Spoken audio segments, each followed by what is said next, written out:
Dimanapun dan kapanpun kita berada, kayaknya kita nggak bisa deh lepas dari yang namanya bunyi. Dari mulai ngobrol sama temen, dengerin lagu, suara kendaraan di jalan, sampai notif chat dari si doi. Bentar. Tuh kan, ntar ya balas dulu. Dari fenomena bunyi ini, banyak hal penting yang bisa kita pelajari. Gak cuma gimana bunyi dihasilkan, tapi sampai gimana bunyi bisa terdengar dan sifat-sifatnya.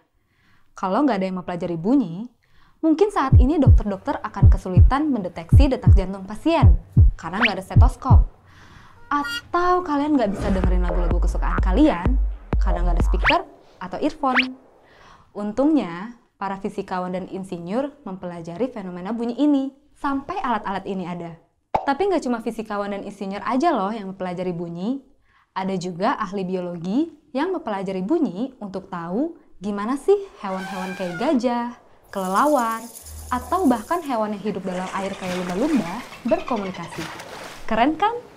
Nah, supaya kalian juga nggak kalah keren, mending kita langsung aja yuk pelajarin tentang fenomena bunyi ini. Let's go!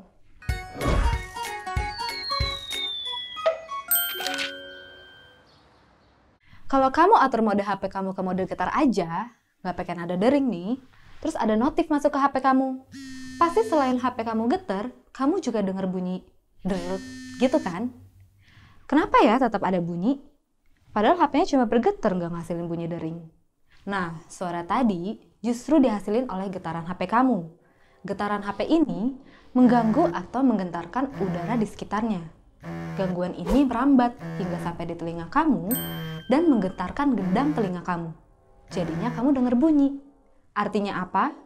Artinya bunyi adalah getaran yang merambat. Getaran yang merambat. Kok kayak nggak asing ya? Yaps, bener banget. Kalau kamu udah nonton video tentang gelombang, kamu pasti tahu kalau getaran yang merambat adalah gelombang. Artinya, bunyi adalah gelombang. Ada dua jenis gelombang berdasarkan arah rambat. Gelombang transversal dan gelombang longitudinal. Gelombang pada tali dan ombak di laut adalah contoh dari gelombang transversal yang merambat tegak lurus dengan arah getaran. Tapi gelombang bunyi beda. Gelombang bunyi adalah gelombang longitudinal yang merambat searah dengan arah getaran. Gelombang bunyi merambat dengan cara merapatkan dan meranggangkan udara atau medium di sekitarnya. Mirip kayak selingki ini. Tapi ingat ya, bunyi perlu medium untuk dapat merambat dan terdengar. Medium yang paling umum itu adalah udara. Pas aku lagi ngomong kayak gini, pita suaraku getarin udara di sekitarnya. Dan getaran itu merambat sampai akhirnya ditangkap sama mikrofon di kamera. Tapi mediumnya itu bisa apa aja, gak harus udara. Bisa benda padat atau benda cair. Semakin rapat mediumnya, semakin cepat bunyi merambat. Inilah kenapa kalau astronot di luar angkasa harus berkomunikasi pakai radio. Karena di sana nggak ada udara yang bisa merambatkan bunyi. Sedangkan gelombang radio nggak butuh medium untuk merambat. Prinsip merapat dan merenggangnya udara ini digunain pada speaker untuk ngasilin suara. Kalau kamu perhatiin, di speaker yang gede, kayak yang ada di konser atau yang ada di kondangan mantan, kita bisa nemuin sebuah kerucut lebar yang bakal gerak naik turun atau maju mundur waktu speaker lagi bersuara. Gerakan speaker ini diatur oleh perangkat elektronik yang ada di speaker untuk ngasilin rapatan dan renggangan di udara dan ngasilin bunyi. Sekarang pun pas kamu lagi nonton video ini, speaker di HP kamu ngasilin bunyi dengan cara yang sama. Begitupun kalau kamu lagi dengerin lagu pakai headset. Prinsipnya sama, cuma kerucut tadi aja yang jadi lebih kecil.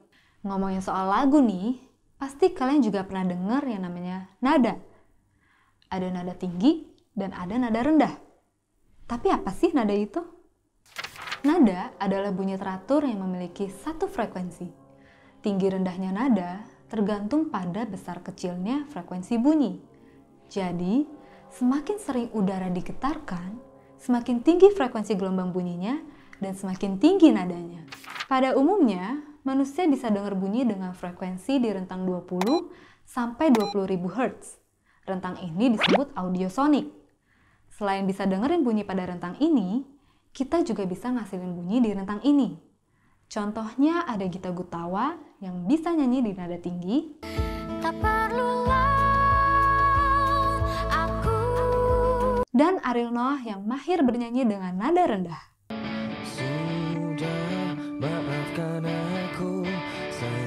Untuk bunyi dengan frekuensi di bawah 20 Hz, kita sebut infrasonik. Hewan-hewan seperti gajah dan hiu bisa mendengar sampai daerah ini. Sedangkan di atas 20.000 Hz, kita sebut ultrasonik. Daerah ini bisa didengar oleh lumba-lumba dan kelelawar. Beberapa spesies kelelawar bahkan pakai bunyi di frekuensi ultrasonik untuk melihat di dalam gelap menggunakan suara. Kelelawar ngeluarin gelombang ultrasonik dan ngedengerin bunyi pantulannya untuk tahu posisi benda-benda di sekitarnya. Kemampuan ini disebut ekolokasi. Kemampuan ini kemudian diadaptasi oleh manusia melalui teknologi sonar untuk mendeteksi kapal-kapal yang ada di laut. Selain nada, kalau kalian lagi nonton TV atau dengerin lagu, pasti kalian ngatur yang namanya volume suara. Biar nggak terlalu kenceng sampai bikin telinga kalian sakit, atau nggak terlalu pelan sampai suaranya nggak kedengeran. Artinya, volume suara adalah kekuatan bunyi. Kekuatan bunyi bergantung sama amplitudo gelombang bunyi. Makin besar amplitudonya, makin kuat juga bunyinya. Kekuatan bunyi ini biasa dinyatakan sebagai intensitas bunyi atau I, yang didapat dari daya gelombang bunyi atau P, dibagi luas permukaan yang dijangkau bunyi atau A. Semakin jauh kita dari sumber bunyi, semakin rendah intensitas bunyi yang terdengar, karena semakin besar luas permukaan yang dijangkau oleh bunyi. Sama kayak frekuensi, intensitas juga punya ambang batas agar bisa terdengar oleh manusia. Umumnya, kita bisa dengar suara paling rendah dengan intensitas 1 pikowatts atau 10 pangkat negatif 12 watts. Kalau di bawah itu, bunyi nggak akan kedengaran sama telinga kita. Nah, uniknya, hubungan intensitas dan kerasnya bunyi itu nggak linear. Kalau kita mau ngasilin bunyi yang terdengar 2 kali lebih besar, ternyata kita harus ningkatin intensitasnya 10 kali lipat. Jadi, kita bisa pakai skala logaritmik untuk menyatakan kerasnya bunyi. Besarannya dinamakan taraf intensitas dengan satuan desibel atau dB. Taraf intensitas ini bisa kita hitung dengan persamaan TI sama dengan 10 log intensitas bunyi atau I dibagi intensitas ambang atau I0. Nah, dengan pakai desibel, perhitungannya jadi lebih mudah. Kalau intensitas bunyi jadi 10 kali lipat, maka taraf intensitasnya bertambah 10 desibel. Kalau 100 kali lipat, bertambah 20 desibel. Dan berlaku seterusnya. Tapi kamu sadar nggak?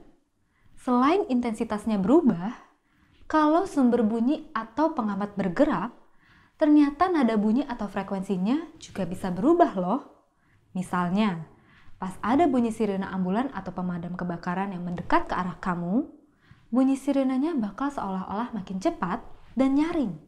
Sedangkan pas dia lewat ngejauhin kamu, bunyinya bakal seolah-olah melambat dan nadanya jadi rendah. Padahal kalau menurut supirnya sendiri, bunyinya nggak berubah. Nah, fenomena perubahan frekuensi ini disebut fenomena efek Doppler. Check this out.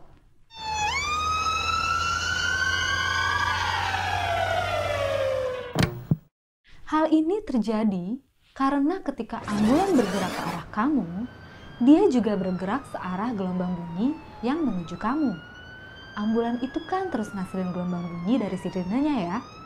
Jadi, gelombang-gelombangnya bakal jadi saling berdekatan. Inilah yang nyebabin frekuensinya jadi lebih besar saat kamu dengar. Sebaliknya, ketika ambulan bergerak menjauh, dia bergerak menjauhi arah rambat gelombang bunyi yang menuju kamu. Jadi, jarak antara gelombang bunyinya jadi semakin jauh, sehingga frekuensinya menurun. Efek Doppler ini gak cuma terjadi di gelombang bunyi ya, tapi bisa juga di gelombang cahaya. Astronom bisa ngitung jarak bintang-bintang dari bumi pakai efek Doppler ini. Tapi kita bahas di video lain ya. Aplikasi lainnya dari gelombang bunyi di kehidupan sehari-hari adalah ngitung kedalaman laut dengan prinsip pemantulan, USG buat lihat bayi di kandungan, dan deteksi retak yang ada di struktur bangunan.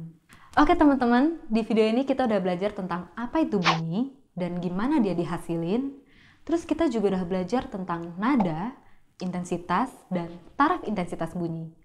Terakhir kita belajar tentang efek Doppler.